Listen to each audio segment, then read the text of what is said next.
திறப்பிலே 5 நிமிடங்கள். கிறிஸ்துவுக்குள் மிகவும் பிரியமான என் அன்பு சகோதர சகோதரிகளே, திறப்பிலே 5 நிமிடங்கள் என்கிற இந்த ஜெப நேரத்தில் என் அன்பு சகோதர சகோதரிகள் உங்கள் அனைவரோடு கூட இணைந்து ஜெபிக்க கர்த்தர் பாராட்டின கிருபைக்காக ஆண்டவருக்கு நன்றி செலுத்துகிறேன். இன்றைக்கும் ஒரு முக்கியமான காரியத்திற்காக நாம் ஜெபிக்க இருக்கிறோம். சூடானில் அங்குள்ள இராணுவத்திற்கும் துணை இராணுவத்துக்கும் இடையிலே தொடர்ந்து அதிகார மோதலால் நடைபெற்று வருகிற தாக்குதல் வன்முறையில் இதுவரை பல்லாயிரக்கணக்கான பேர் உயிரிழந்திருக்கிறார்கள். கடந்த 3 ஆண்டுகளில் பல்லாயிரக்கணக்கான பேர் உயிரிழந்திருக்கிற சூழ்நிலையில் 3 நாட்களில் குழந்தைகள், பெண்கள் என 6000 பேரை கொன்று குவித்துள்ளதாக ஐநாவிலே அறிக்கை தாக்கல் செய்யப்பட்டுள்ளது.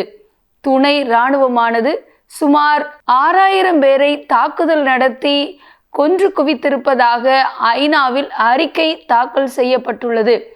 அது மட்டுமல்ல, பல்கலை மீது தாக்குதல் நடத்தியதில் 1000 பேர் கொல்லப்பட்டிருக்கிறார்கள் என்றும் ஐநா வருத்தம் தெரிவித்திருக்கிறது. இப்படிப்பட்ட இன படுகொலை முற்றிலும் நிறுத்தப்பட வேண்டும்.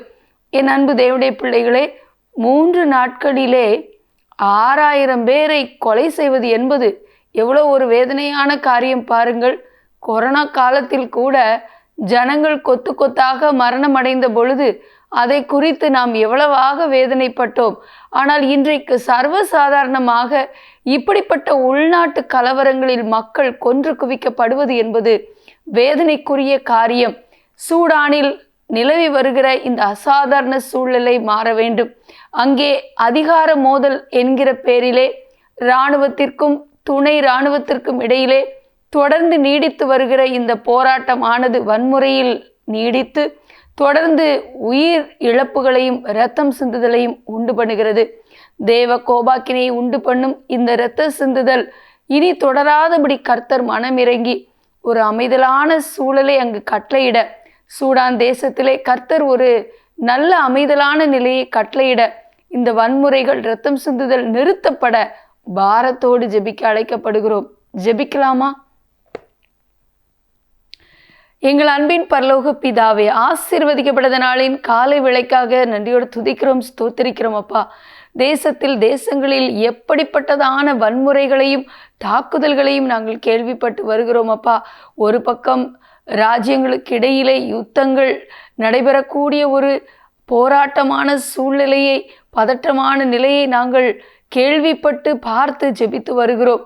அதே நேரத்தில் அநேக தேசத்தில் உள்நாட்டு கலவரங்கள், போராட்டங்கள் நிமித்தமாக இரத்தம் சிந்துதலை நாங்கள் தொடர்ந்து கேள்விப்பட்டு வருகிறோம் அப்பா.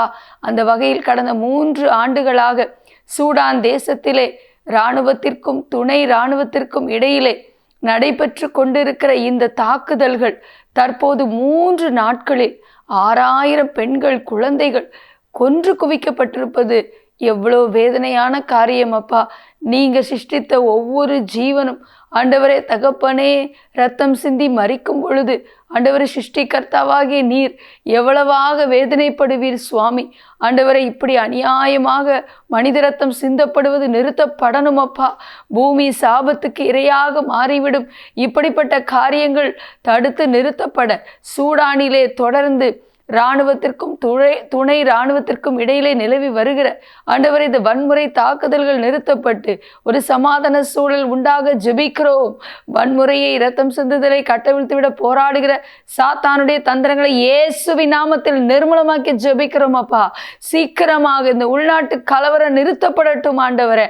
ஜனங்கள் சுவிட்சமாக அமைதலாக வாழ ஆண்டவரை நல்ல ஒரு சூழலை கட்டளையிட ஜெபிக்கிறோம் ஆண்டவரை. எங்களோடு ஜெபத்தில் இணைந்திருக்கிற எல்லா சகோதர ஆசீர்வதிங்க, பாதுகாத்துக் கொள்ளுங்க. இயேசுவின் நாமத்தில் பிதாவே, ஆமேன். தொடர்ந்து ஜெபியுங்கள். கர்த்தர் தாமே உங்களை ஆசீர்வதிப்பாராக. ஆமேன்.